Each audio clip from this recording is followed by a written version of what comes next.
নমস্কাৰ মই ৰিতাস blogs and মন্দিৰ দৰ্শন নামৰ চেনেলটোলৈ পুনৰ এটা ভিডিঅ'ৰ সৈতে স্বাগতম জনাইছোঁ। আজি এখন বিয়া আপোনালোকে সকলোৱে দেখিছে, মন্দিৰত বা বিভিন্ন ঠাইত বিয়া দেখিবলৈ পাইছে। আজি নামঘৰত হৈ থকা এখন বিয়া দেখুৱাবলৈ গৈ আছোঁ, আহকচোন।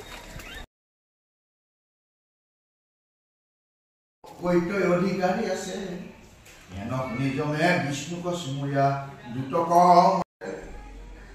আমাৰ পৰা কাহিয়া লৈ কাৰ ক'ত অধিকাৰী আছে, সেইকাৰণে জনে কৈছে শুনা দুটগুণ প্ৰভু নাৰায়ণ অচন্ত জগত স্বামী তাহানৰ আজ্ঞা সক্ৰিয়ত দৰিয়া পৰজাতৰ তেওঁৰ আজ্ঞা পালন কৰি আমি সকলোকে নিয়ন্ত্ৰণ কৰি আছো।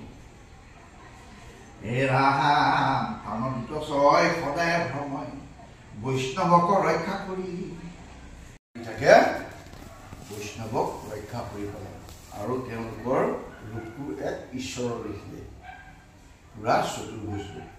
সেইকাৰণে আপোনাক যদি সঁচাকৈ এক ধৰণ হৈছে গুৰুদেৱ নামঘৰত 4 বস্তু সদায় সদায় ৰক্ষা কৰি চলিছে, তেতিয়া আপোনাৰ সকলো সেই চতুৰ্ভুজটো আছে। দেৱ ঋষি নৰ সিদ্ধ বিদ্যাধৰ গন্ধৰ্ব চাৰণ গণে হৰিৰ নামৰ বৈপ্য মহিমাক তে সম্ভকে হন জানে। এই ঈশ্বৰৰ নামৰ মহিমা দেৱ ঋষি নৰ সিদ্ধ বিদ্যাধৰ গন্ধৰ্ব চাৰণ গণে হৰিৰ নামৰ গুপ্ত মহিমাক তে সম্ভকে, এইসকলে ঈশ্বৰৰ নামৰ মহিমা কথা নাজানে। কোনে কোনে জানে? ব্ৰহ্মা হৰ মনো কপিল কুক ভীষ্ম বলি যায় প্ৰহ্লাদ নাৰদ জন কয় আমি কি 12 জন সমুদায়। এই 12 বৈষ্ণৱে ঈশ্বৰৰ নামৰ মাহাত্ম্য জানে। সেইকাৰণে ঈশ্বৰৰ নামৰ মহিমা মাত্ৰ ভকতেহে আনে নাজানে। গতিকে আকৌ কথা হ'ল কি, এই ৰূপধাৰী ভকত হ'লে নহ'ব, গুণধাৰী ভকত হ'লে। হে ৰাম পৰম গুপুত হৰি নামৰ ধৰ্ম জানি আছো শুদ্ধ ভাৱে যাকৈ আচৰিলে খাওঁতে বকিয়া দুৰ্লভ মোক পুতি পাৱে। গতিকে ঈশ্বৰৰ স্থানত প্ৰাৰ্থনা কৰে, প্ৰভু আমি কিবা এই ধৰাধামত 3 বাৰ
দেখি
নিজে উলিদি নিজে নোয়ালে মানে বেলেগ আৰু দৰকাৰ নাই কাকো অকমান বেছি কৈ দিয়া সোনকালে বিয়াখন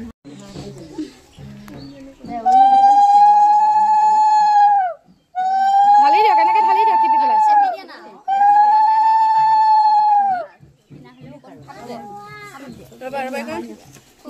এইটো লৈ থিব দিয়ে নিদিয়া কি খালি খানা নালাগে এইটো ফুট দিয়ে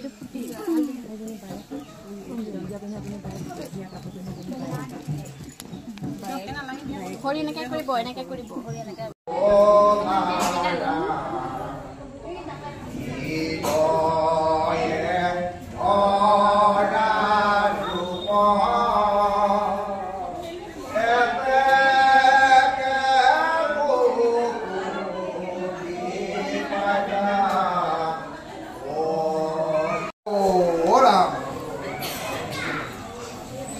আপুনি আকৌ থিয় হওক গণে দাদা থিয় হওক আপুনি থিয় হওক সেইবিলাক পিছত লাগিব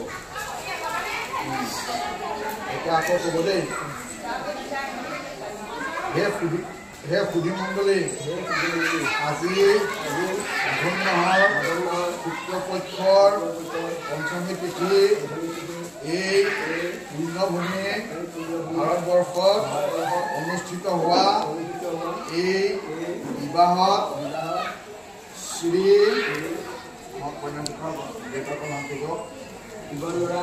গোপাল বৰা পুত্ৰ শ্ৰীমান বৰা নামটো কওক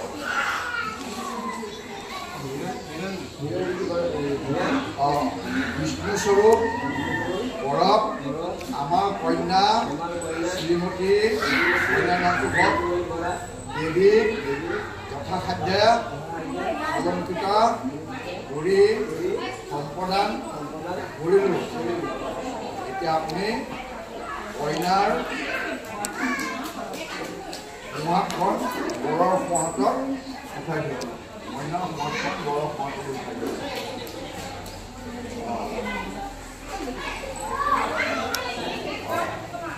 ধৰি থাকক হে মহান বৰে ক'লে হে মহান হে মহান আপোনাৰ দান উদ্দেশ্যে গ্ৰহণ কৰিলোঁ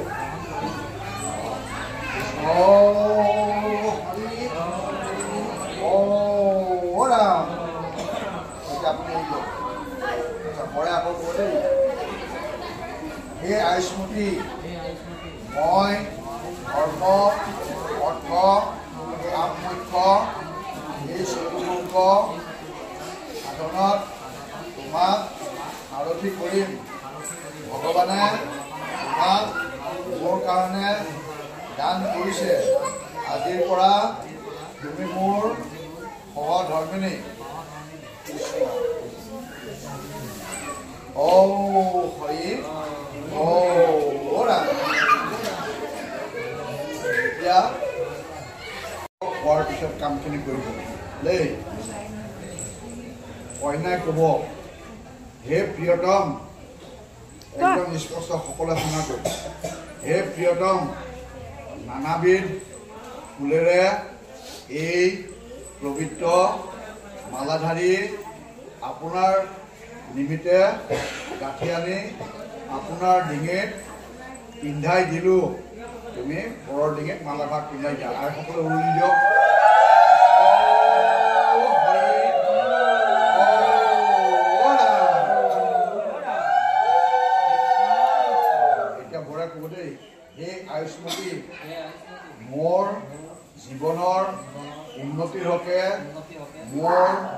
এই পবিত্ৰ মালাধাৰী মই তোমাৰ ডিঙিত পিন্ধাই দিলোঁ তুমি দীৰ্ঘজীৱী হোৱা তুমি মালাডাল পিন্ধাই দিয়া আৰু আইসকল উৰুলি দিয়ক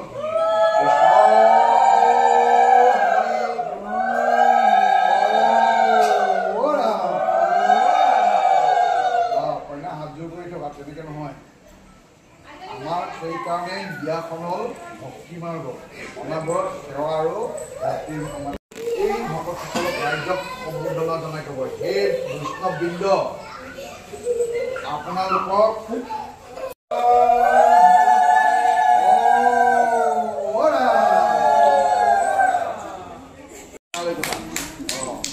এতিয়া বৰে ক'ব দেই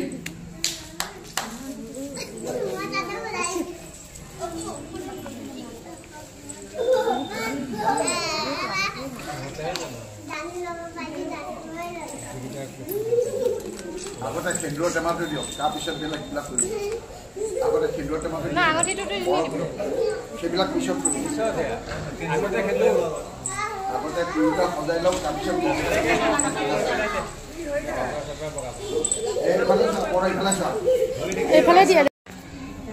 কইনাৰ মুহূৰ্তখন উঠাই দিবা আঙুলিৰ সেন্দুৰ লৈছা এই পৰা তোমাক পত্নী স্বৰূপে গ্ৰহণ কৰিলোঁ তুমি সেন্দুৰ এনেকে দিয়া সকলো কিবা সকলো দিয়ক কৃষ্ণ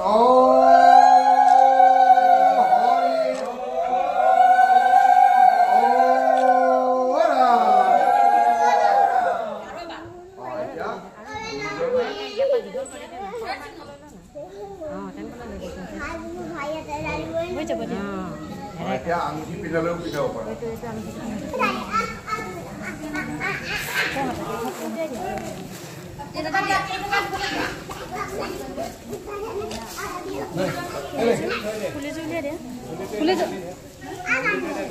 ফুলি পিন্ধালে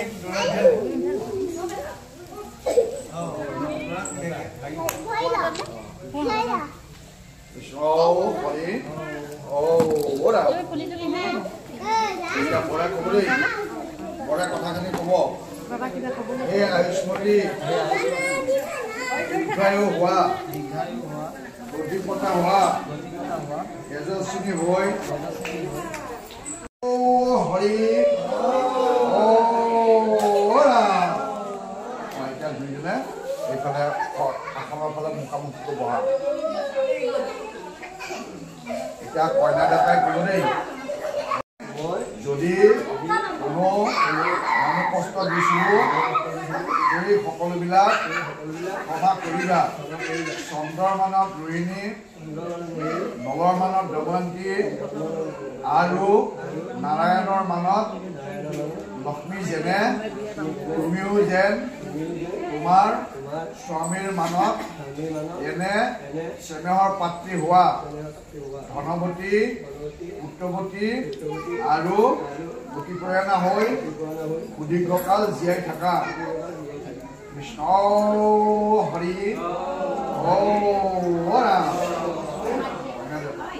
আচ্ছা কইনাৰ লগত দিবৰ কাৰণে কিবা আনিছে নহয় আপুনি কাঁহী বাতি জোৰকে হাতত লওক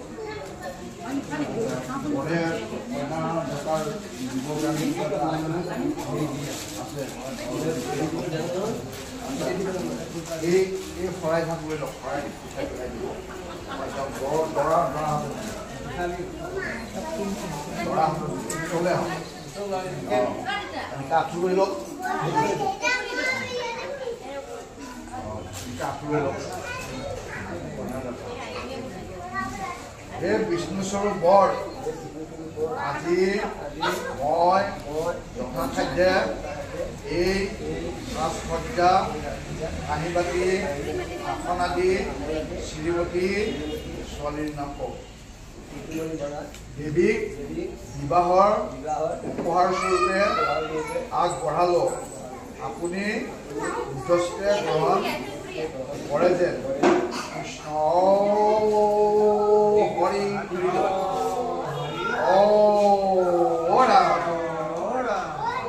বৰে এইখিনি নমাই থওক তোমাৰ এইখিনি নমাই থোৱা আপোনাৰ কন্যাদানৰ প্ৰতিদান স্বৰূপে এই সামান্য সাজপাৰ অৰ্পণ কৰিলোঁ। আপুনি উদ্দেশ্যে গ্ৰহণ কৰে যেন দেউতাৰ হাতত লৈ আৰু ৰ'ব। এতিয়া আপুনি তেওঁক আশীৰ্বাদ এষাৰ দিব। নম নম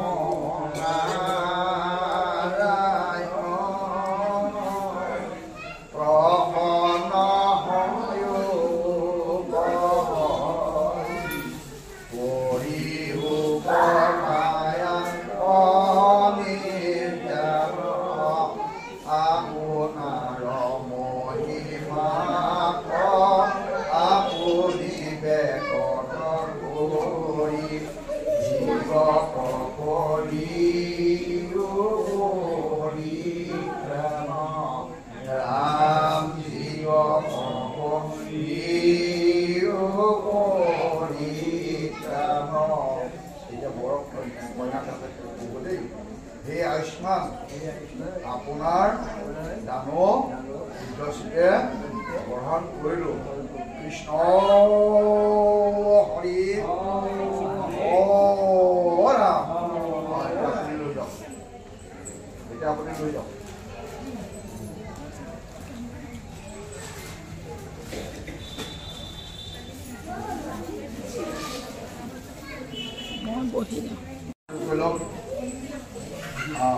এই কথাখিনি ক'ব দেই, গুৰু আসন লৈ চাই আসন লৈ চাই হা।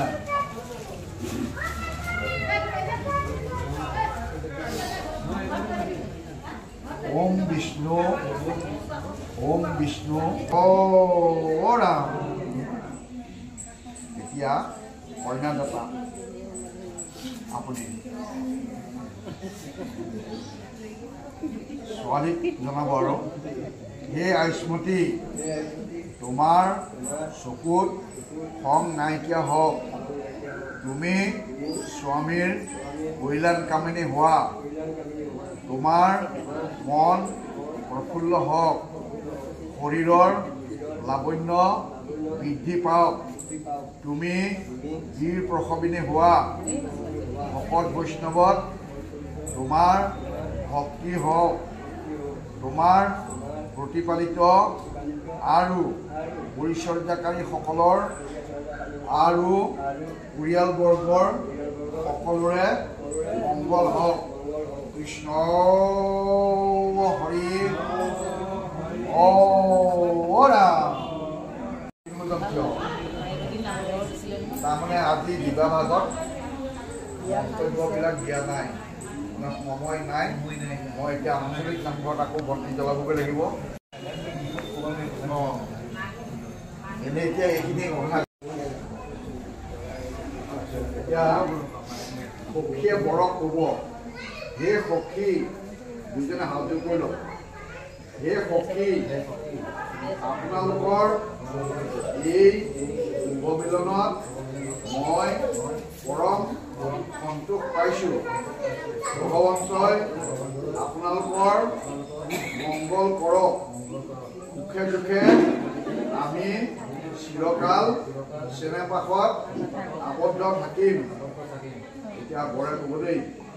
হে সখী, কৰুণাময়ে আপোনাৰ শুভকামনা পূৰ্ণ কৰক। এতিয়া দুদিনা আলিংগন কৰা।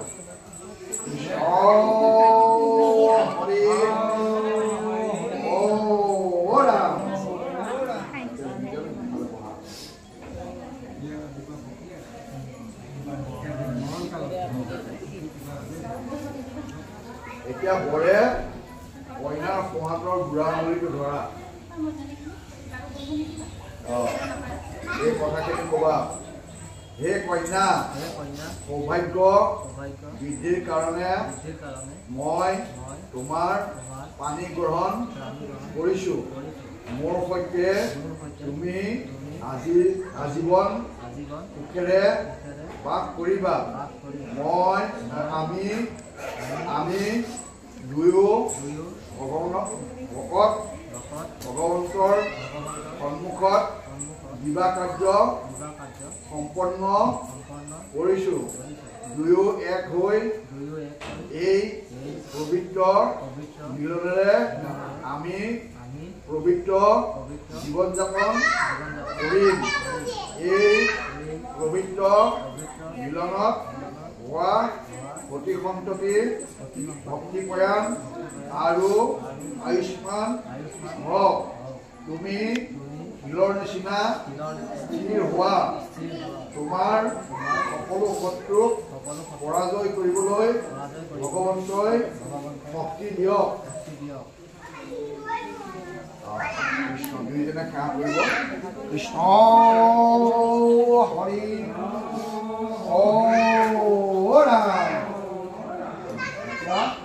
দুইজন থিয় হওক। কৃষ্ণ বুলি কয় তাৰমানে বৰে কইনাক 7 খোজ তোমাৰ ওচৰলৈ লৈ যাব আৰু কথাখিনি কৈ তাৰমানে যাব লাগিব। এতিয়া বৰে ক'বা দেই, পৰমেশ্বৰে অৰ্ণলাভৰ কাৰণে তোমাক প্ৰথম খোজ আগবঢ়াওক। কইনাই ক'লেই আজিৰ পৰা ধন ধান অন্ন ব্যঞ্জন আদি মোৰ অধীন হ'ব। এই অৰ্থে মই প্ৰথম খোজ আগবঢ়াইছোঁ। মোৰ ভৰিখন অকণমান আগবাঢ়িব। বছ হ'ব সিমানে হ'ব। অলপ মনত বেৰ পাৰ এতিয়া এইবিলাক এই ভামনি কথা আছিলে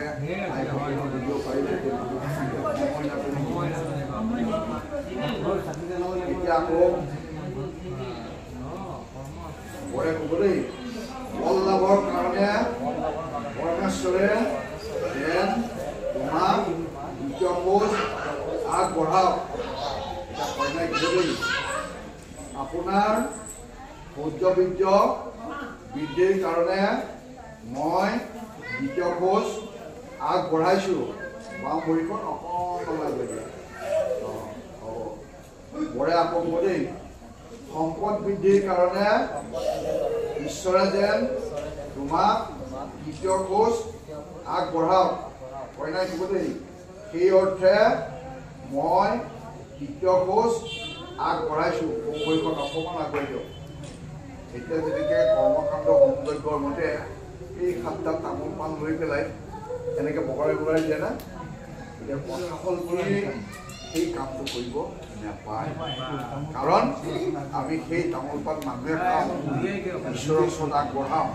গতিকে সেই তামোল পাণ আগতে নাপায়। সেইকাৰণে আমাৰ সংসাৰে মানে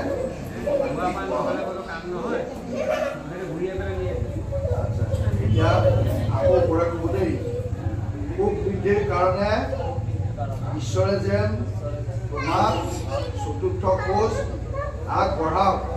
কইনাই ক'ব দেই, সেই মৰ্মে মই চতুৰ্থ খোজ আগবঢ়াইছোঁ। বাওঁ ভৰিখন অকণমান আগবাঢ়িছে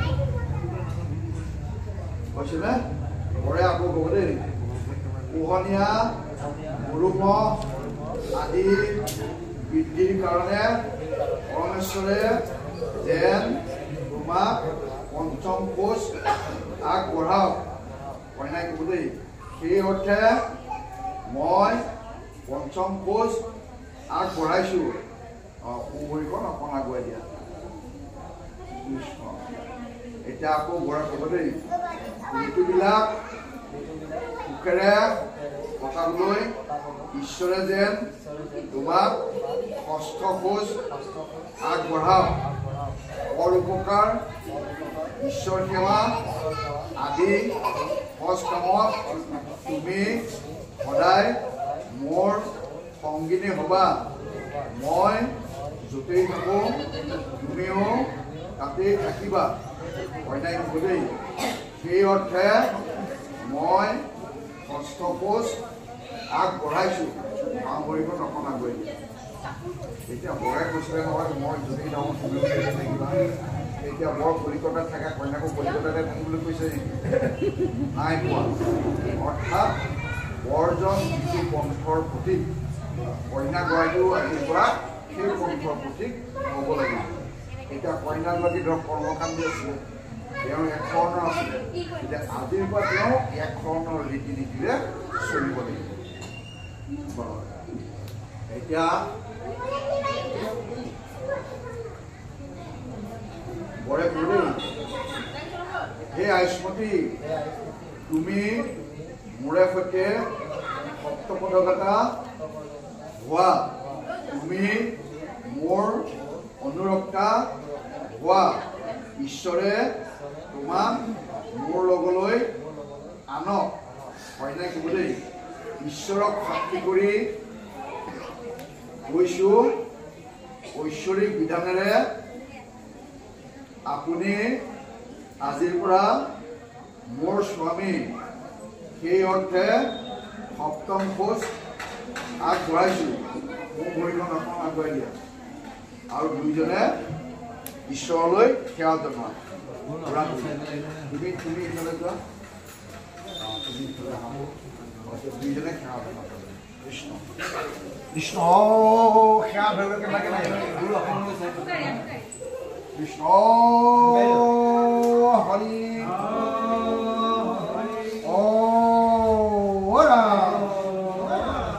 দুইজনে নিজৰ নিজৰ জেগাত বহা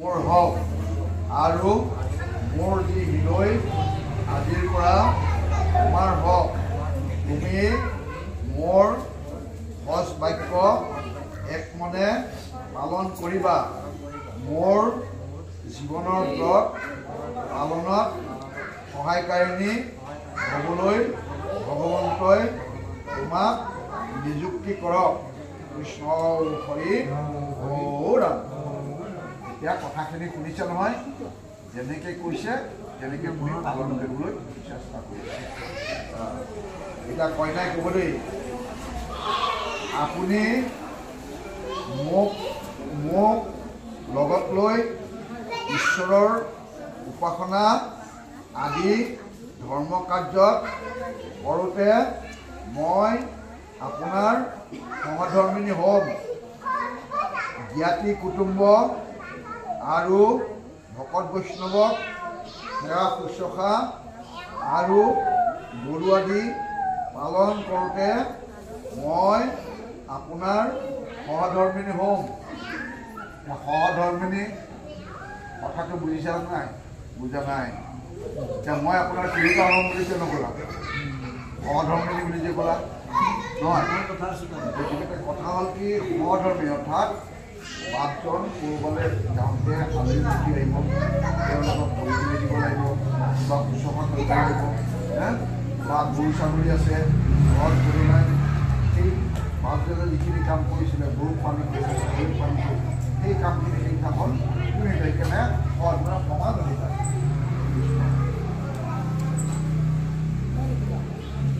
এই বিবাহ কাৰ্যত সামৰণি কৰিব পাৰি এতিয়া মোৰ মনৰ অনুগামী হৈ থাকিবা মোৰ উচিত শাক পচন মানি চলিবা আৰু প্ৰতিব্ৰতা হৈ থাকিবা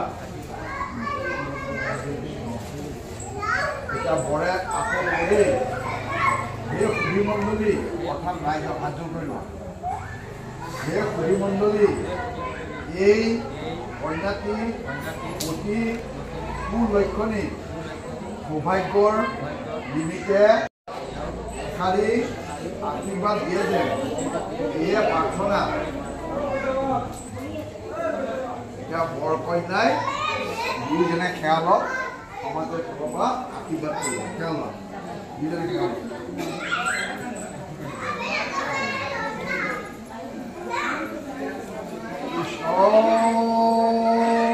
হৰি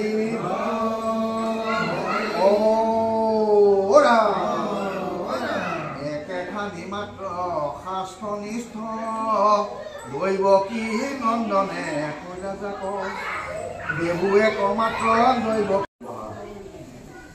বিশেষভাৱে এই কথাকেইটা এতিয়া ভাঙনি দিবই লাগিব একখন নিমাত্ৰ শাস্ত্ৰ নিষ্ঠ দৈৱকী নন্দনে কৈলে যাক দেৱো একমাত্ৰ দৈৱকী দেৱী অভিত আমাৰ শাস্ত্ৰ এখনেই দৈৱকী নন্দন শ্ৰীকৃষ্ণই যিখন শাস্ত্ৰ কুৰুক্ষেত্ৰ সময়ত দুই দলৰ মাজত কৈছিলে সেই শাস্ত্ৰখনে আমাৰ কি গীতা সেইকাৰণে একখন নিমাত্ৰ শাস্ত্ৰ নিষ্ঠ দৈৱকী নন্দন এই গীতা শাস্ত্ৰখনে হ'ল মূল বস্তু শাস্ত্ৰৰ উত্তম গীতা ভাগৱত ধৰ্মৰ উত্তম নাম দেৱৰ উত্তম দৈৱকী নন্দন চৰণে কৰ প্ৰণাম গতিকে এই উত্তম বস্তুটো আচৰি ল'ব লাগিব গতিকে আমাৰ আৰাধ্য দেৱতা একমাত্ৰ কৃষ্ণদেৱ এক কৃষ্ণদেৱৰ বাহিৰে আমি বেলেগক আৰু সেৱা শ্ৰদ্ধা ভক্তি কৰিব নালাগে আৰু তাতোকৈ অতিমাত্ৰা ভকতিৰ পাত্ৰ হ'ল পিতৃ মাতৃ যিসকল সুযোগ্য সন্তান তেওঁলোকে